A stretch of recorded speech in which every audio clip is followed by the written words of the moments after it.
ఏంట్రా అలా చూస్తున్నావు? సంతకం పెట్టు. సంతకం పెట్టడానికి ఎందుకలా ఆలోచిస్తున్నావు? పద్మాక్షి,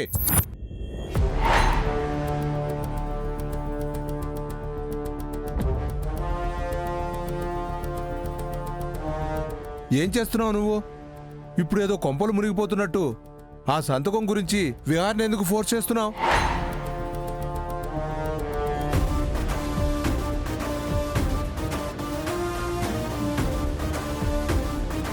అది కాదు నాన్నా, సంతకం పెడితే ఓ పని అయిపోతుంది. మ్యారేజ్ రిజిస్ట్రేషన్ చేయించేస్తాను. ఇక్కడ యమున ఈ పరిస్థితుల్లో ఉంటే ఇప్పుడు ఆ సంతకం అంత ఇంపార్టెంటా?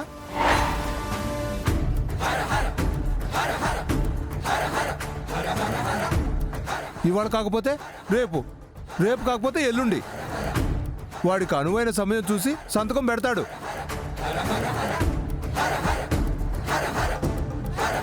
ఏ రోజైనా మ్యారేజ్ రిజిస్ట్రేషన్ చేయొచ్చు కదా.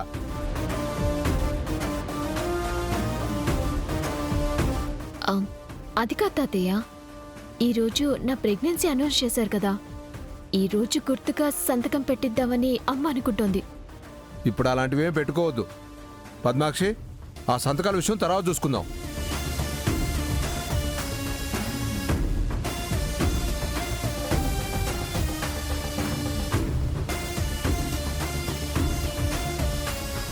సరే, నేను ఏమనుకున్నా దాన్ని సవ్యంగా ఎవరు అవ్వనివ్వరు కదా.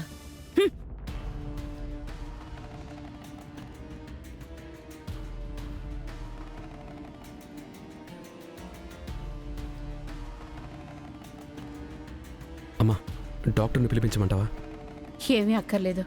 నన్ను కాసేపు ప్రశాంతంగా వదిలేయండి, అంతా నయమవుతుంది.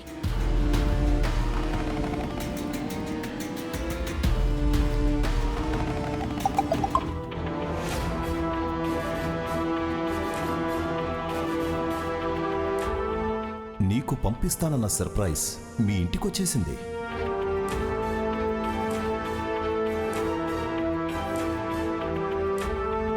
సరే, మనం వెళ్దాం పదండి. కాసేపు విశ్రాంతి తీసుకుంటుంది. పదండి.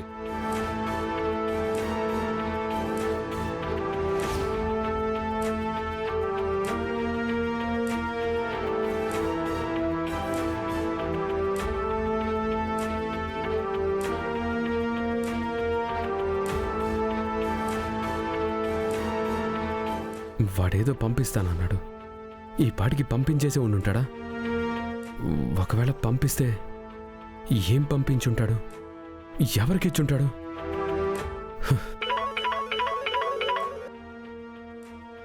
హలో, నీకు పంపించిన సర్ప్రైజ్ గిఫ్ట్ తీసుకున్నావా?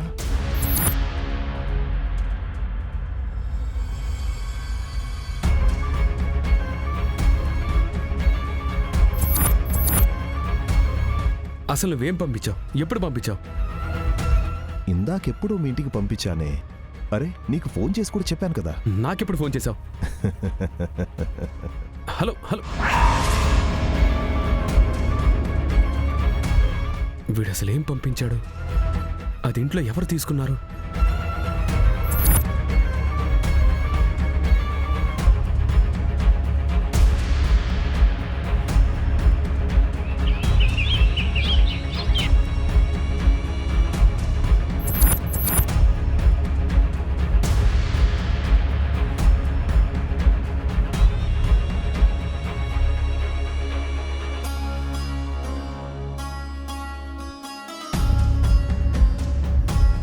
విహారీకి కొరియర్స్ ఆఫీస్కి వస్తాయి గాని ఇంటికి రావడం ఏంటి?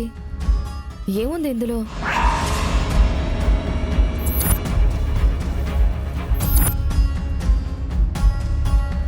అంబికమ్మ, ఏయ్, ఏంటి కొరియర్ లాక్కున్నావు? అది విహారీకి వచ్చిన కొరియర్. విహారీ గారికి వచ్చిందని మీ దగ్గర తీసుకున్నానమ్మా. విహారీకి వచ్చింది నువ్వెందుకు తీసుకుంటున్నావు? మర్యాదగా కొరియర్ ఇలా ఇవ్వు. నేనివ్వను. విహారీకి వచ్చిన కొరియర్ నీకెందుకు? ఇలా ఇవ్వు. నేను అదే అడుగుతున్నానమ్మా. విహారీ గారికి వచ్చింది నీకెందుకు? అది అడగడానికి నువ్వెవరివి? నేనా? విహారీ గారు మా బాస్. ఆయన విహారీ గ్రూప్ ఆఫ్ కంపెనీస్కి చైర్మన్. నేను ఆయన కంపెనీకి సీఈఓని. ఆయనకొచ్చిన కొరియర్స్ అన్నీ నేను తీసుకోవచ్చు, చూడొచ్చు. కనకపు సింహాసనం మీద సునకమును కూర్చుండబెట్టినట్టు నీకు సీఈఓ పదవిచ్చారు. అదే కనకపు సింహాసనం మీద సునకం ఉందని మిమ్మల్ని దించేసి సమర్థులైన విహారీ గారు నాకు ఆ పోస్ట్ ఇచ్చారు. నాతో పెట్టుకోవద్దు. Same dialogue. నా జోలికి రావద్దు. ఏదో ముష్టి పదవిచ్చాడని ఎగిరెగిరి పడుతున్నావు కదా. ఎన్ని రోజులు ఇలా ఎగురుతావో నేను చూస్తాను. నేనింకా నా డ్యూటీ పర్ఫెక్ట్గా స్టార్ట్ చేయలేదు. ఒక్కసారి నేను ఫోకస్ చేస్తే మీరు అవుట్ ఫోకస్లోకి వెళ్ళడం గ్యారంటీ. నువ్వు నన్నేమీ చెయ్యలేవు. ఇలా రెచ్చగొడితేనే తర్వాత అనవసరంగా నన్ను రెచ్చగొట్టానని పశ్చాత్తాపడతారు. జాగ్రత్త. నిన్ను నేను పెద్దగా పట్టించుకోను, ఎందుకంటే నువ్వు నాకు లెక్కే కాదు. నేను మాత్రం మిమ్మల్నే పట్టించుకుంటాను. మీరు వేసే ఆ చచ్చు ప్లాన్స్ అన్నిటినీ నేను తిప్పికొడతాను. అలాగా? అయితే రెడీగా ఉండు.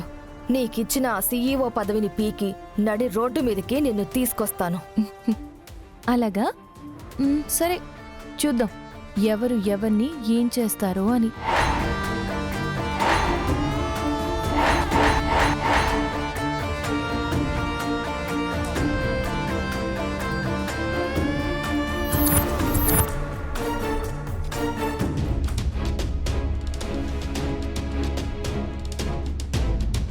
నీకు పంపించిన సర్ప్రైజ్ గిఫ్ట్ తీసుకున్నావా?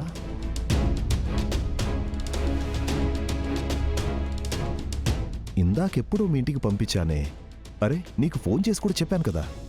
వాడేదో పంపిస్తాను అని చెప్పాడు. ఏం పంపించాడో అది ఎవరి చేతుల్లో ఉందో, దానిలో అసలు ఏముందో ఏంటో. విహారీ గారు,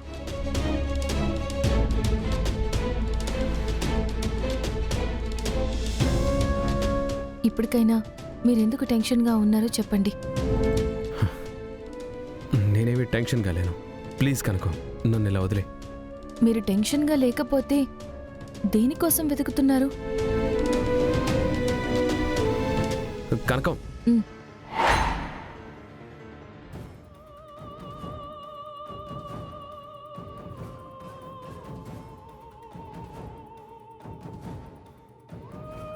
దీనికోసమేగా మీరు వెతుకుతుంది, దీనికోసమేగా మీరు ఎదురు చూస్తుంది.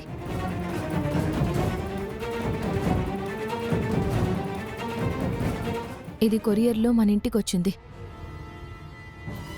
దీన్ని పంపించింది ఎవరు విహారీ గారు?